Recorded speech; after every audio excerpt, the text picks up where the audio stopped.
کیا صرف فرض پڑھنے سے نماز ادا ہو جاتی ہے؟ میرے آفس کے جو ساتھی ہیں وہ زیادہ تر صرف فرض کی پابندی کرتے ہیں، تو کیا صرف فرض کی ادائیگی کرنے سے نماز پوری ہو جاتی ہے یا اس کے ساتھ سنت بھی ادا کرنا ضروری ہے؟ یہ بھی زہیب صاحب نے پوچھا ہے دبئی سے، ایک ہی آدمی کے 3 سوال بھائی۔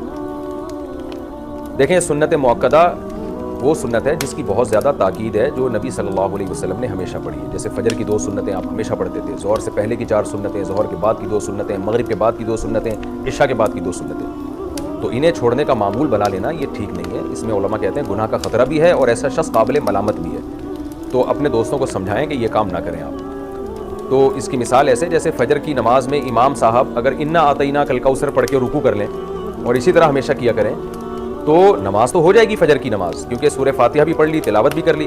لیکن امام کو کیا کہا جائے گا کہ بھائی نبی صلی اللہ علیہ وسلم فجر میں لمبی قرات کرتے تھے، مغرب میں مختصر قرات کرتے تھے، آپ جتنی قرات مغرب میں کر رہے ہیں اتنی فجر میں کر رہے ہیں۔ تو امام دلیل میں یہ دے کہ کیا انا اعطیناک کل کوثر پڑھنے سے نماز نہیں ہوتی؟ بھائی نماز تو ہو جاتی ہے مگر سنت طریقہ نہیں ہے یہ، تو اس لیے خلاف سنت ہے یہ۔ تو جیسے ایسے امام کو ملامت کی جائے گی جو فجر کو بہت مختصر پڑھاتا ہے، قل هو اللہ احد پڑھ کے رکوع کر لیتا ہے، تو ایسے ہی ایسے شخص کو بھی ملامت کی جائے گی جو صرف فرض پہ اکتفا کرتا ہے اور اس کے ساتھ سنت موقدہ نہیں پڑھتا۔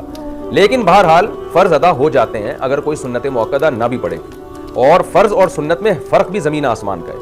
کوئی سنت موقدہ چھوڑ دیتا ہے تو قابل ملامت ہے، لیکن اگر فرض چھوڑ دیتا ہے وہ تو بہت سے فقہا کے نزدیک تو وہ اسلام سے ہی نکل جاتا ہے۔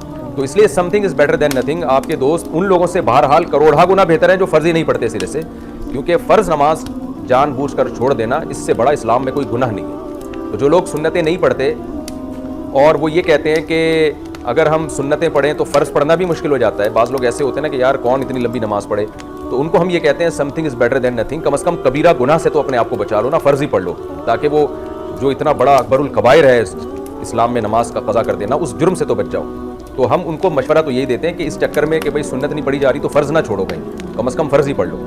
لیکن یہ بات بہرحال ہے، قابل ملامت بہرحال وہ شخص ہے جو سنت موقدہ چھوڑ دیتا ہے، تو معمول اس کا بنانا ہے۔ اور میں کہتا ہوں کہ جب آپ فرض پڑھنے کے لیے مسجد میں آ ہی گئے تو پھر سنتیں پڑھنا اتنا مشکل ہوتا نہیں ہے۔